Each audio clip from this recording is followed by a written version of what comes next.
Unit 12, Social Problems. Part 1, Listening.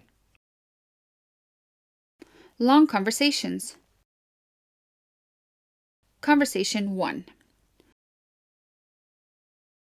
Good morning. Welcome to our studio. As a distinguished member of Toastmasters International, could you tell us a bit about the background of the organization? I'm delighted to have that opportunity. Toastmasters is an international organization designed to develop effective speaking and listening skills. It was founded in 1924 by Ralph Smedley, and it is headquartered in California. What is the purpose of Toastmasters? Toastmasters has two purposes: the personal growth of the individual and the strong, effective communication skills. Then, who is Toastmasters open to, and what kind of members do you have now? Well, many people think Toastmasters is open only to those individuals who wish to be professional speakers. That is definitely not true. Toastmasters is open to the public at large. Another question is, how Toastmasters can help you in job situations. By becoming involved in Toastmasters, you will learn different methods of communicating what you really want to say. And equally important, you will learn what your audience expects from you so you can deliver that message to them in a logical fashion. Some people are comfortable around friends, but when they appear before a group, they don't know, they get tense. Our organization helps members to get calm and organize thoughts, and deliver them in an effective way. Is Toastmasters concerned with total communication, not just for speaking, but for other communication skills? Most often, people assume that when you are listening, you are also paying attention. This is not always true. Many times, people are waiting for their turn to speak, and not really listening at all. Toastmasters can develop a person overall in terms of organizing their thoughts, getting input from others, and then receiving effective feedback. Write no more than 3 words for each answer in the following table. Conversation 2. Can you sell yourself in 2 minutes? Go for it. With my qualification and experiences, I feel I am hardworking, responsible, and diligent in many projects I undertake. Your organization could benefit from my synthetical and interpersonal skills. Why did you leave your last job? Well, I'm hoping to get an offer of a better position. If an opportunity knocks, I will take it. I feel I have reached the glass ceiling in my current job. I feel there's no opportunity for advancement. What makes you think you would be successful in this position? My graduate school training combined with my internship should qualify me for this particular job. I am sure I will be successful. What leadership qualities have you developed as an administration personnel? I feel that I am good at motivating people and leading them to work together as a team. How do you handle conflicts with your colleagues in your work? I will try to present my new ideas in a clearer and more civilized manner in order to get my points across. How do you handle your failures? None of us was born perfect. I'm sure I will be given a second chance to correct my mistake. What range of pay scale are you interested in? Money is important, but the responsibility that goes along with this job is what interests me the most. To be frank and open with you, I like this job, but I have a family to support. We will let you know the result probably next Wednesday. I hope to give you the positive reply. Okay, thank you very much. Bye-bye.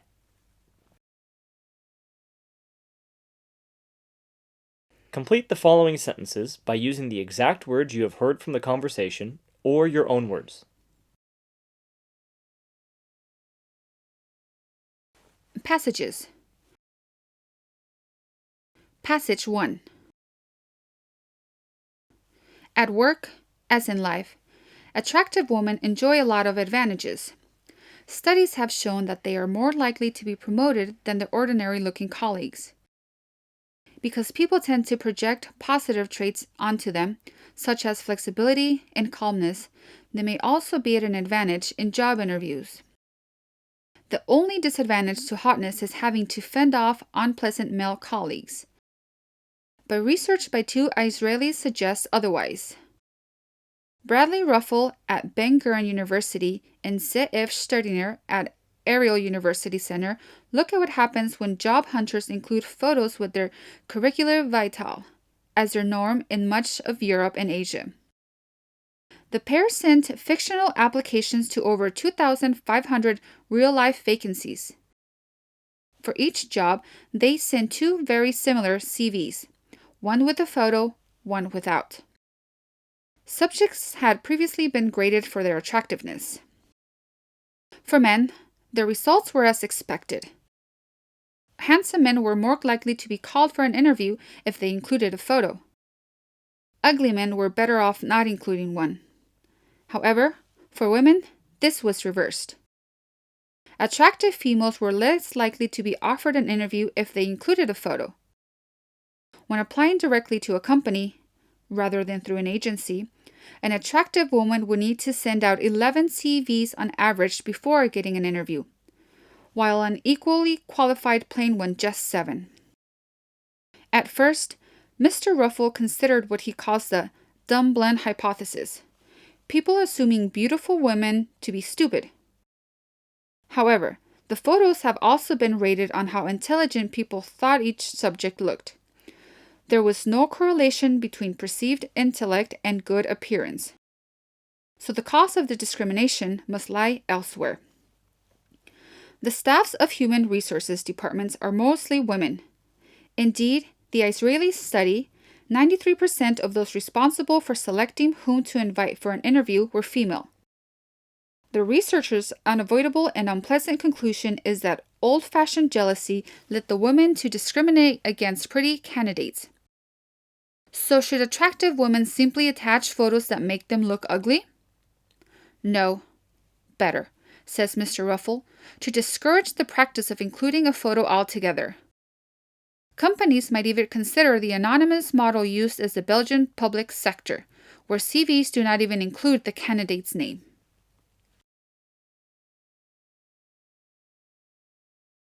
One. Choose the best answer from the 4 choices marked A, B, C, and D to answer the question you have heard. Question number 1.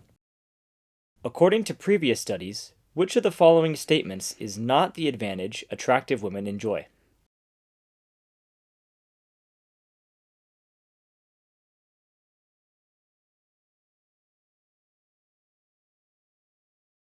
Question number 2. Which of the following statements is false according to the research by 2 Israelis?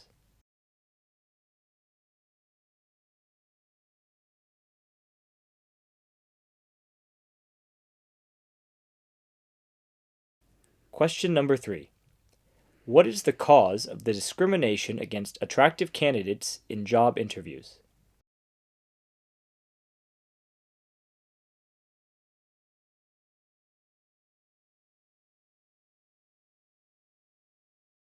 Question number 4. According to the passage, what advice is offered to attractive women in job interviews?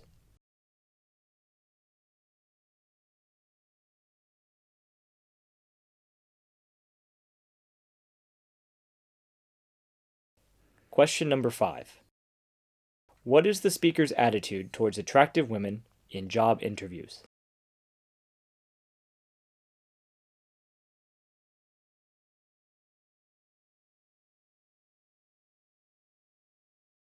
Passage 2.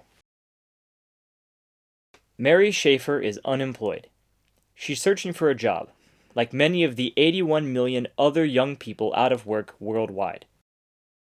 I've been looking, I've been hunting, a lot of online search, a lot of job sites that I feel are coming up completely leaving me empty-handed, Schaefer says. The economic downturn is hitting young people more than others, according to Elena Gastaldo of the UN's International Labour Organization.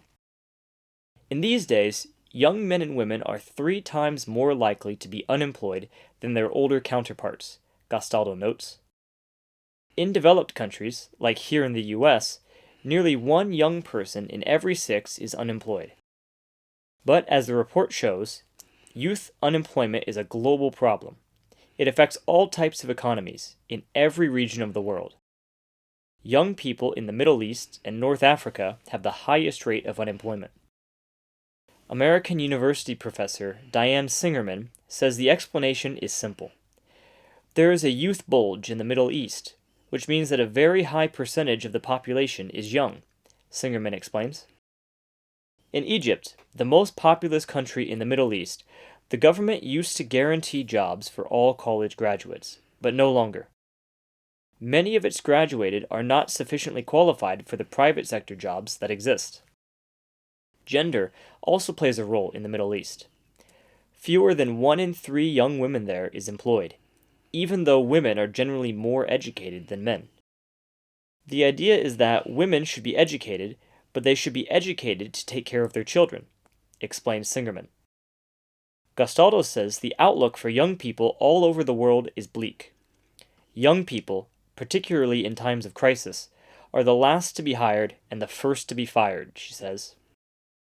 She adds that young people have 2 strikes against them. They lack a large network and also work experience.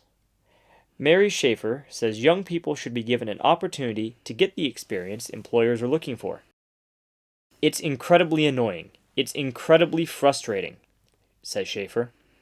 But she won't give up the hunt. Many young people like Schaefer hope the job market recovers soon, so their time and talents aren't wasted. Complete the outline below. Write no more than 3 words for each blank. Lecture. Hello everyone. My topic today is brain gain instead of brain dead. When people in rich countries worry about migration, they tend to think of low-paid incomers who compete for jobs as construction workers, dishwashers, or farmhands. When people in developing countries worry about migration, they are usually concerned at the prospect of their best and brightest leaving for Silicon Valley or to hospitals and universities in the developed world. These are the kind of workers that countries like Britain, Canada, and Australia try to attract by using immigration rules that privilege college graduates. Lots of studies have found that well-educated people from developing countries are particularly likely to immigrate. By some estimates, 2/3 of highly educated Cape Verdeans live outside the country. A big survey of Indian households carried out in 2004 asked about family members who had moved abroad. It found that nearly 40% of immigrants had more than a high school education, compared with around 3.3% of all Indians over the age of 25. This brain drain has long bothered policymakers in poor countries. They fear that it hurts their economies, depriving them of much-needed skilled workers who could have taught at their universities, worked in their hospitals, and come up with clever new products for their factories to make. Many people now hold different views. Several economists argue that the brain drain hypothesis fails to account for the effects of remittances, for the beneficial effects of returning migrants, and for the possibility that being able to migrate to greener pastures induces people to get more education. Some argue that once these factors are taken into account, the departure of highly skilled people could turn out to be of benefit to the countries they leave. Recent studies of migration from countries as far apart as Ghana, Fiji, India, and Romania have found support for this brain gain idea. The most obvious way in which migrants repay their homelands is through remittances. Workers from developing countries remitted a total of $325 billion in 2010. According to the World Bank, in Lebanon, Lesotho, Nepal, Tajikistan, and few other places, remittances are more than 20% of GDP. A skilled migrant may earn several times more than what he has earned when he stayed at home. A study of Romanian migrants to America found that the average immigrant earned almost $12,000 a year more in America than he would have done in his native land. A huge amount of money for someone from a country where income per person is about $7,500. There are more subtle ways in which departure of some skilled people may aid poorer countries. Some immigrants would have been jobless if they had stayed in their native country. Studies have found that unemployment rates among young people with college degrees in countries like Morocco and Tunisia are several multiple of those among the poorly educated, perhaps because graduates are more demanding. Migration may lead to a more productive pairing of people's skills and jobs. Some of the benefits of this improved match will flow back to the migrant's home country, most directly via remittances. The possibility of immigration may have beneficial effects on those who choose to stay, by giving people in poor countries an incentive to invest in education. Migrants can also affect their home countries directly. In a recent book about the Indian migration, Devish Kapoor of the University of Pennsylvania argues that Indians in Silicon Valley helped Indian software companies break into the American market by vouching for their quality. Finally, migrants may return home, often with skills that would have been hard to pick up if they had never gone abroad.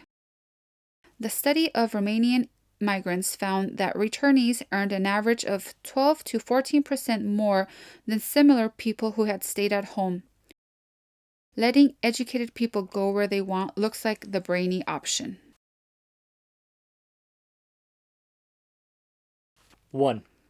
Choose the best answer from the 4 choices marked A, B, C, and D to answer the question you have heard. Question number 1. Which of the following statements is supported by some economists?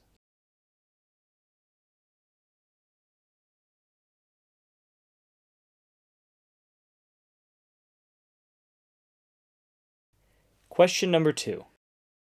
Which of the following factors are the benefits brought about by the departure of talented people?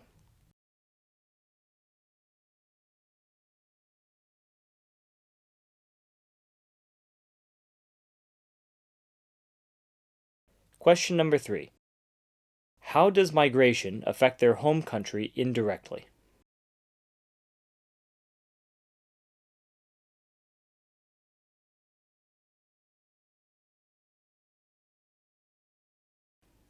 Two.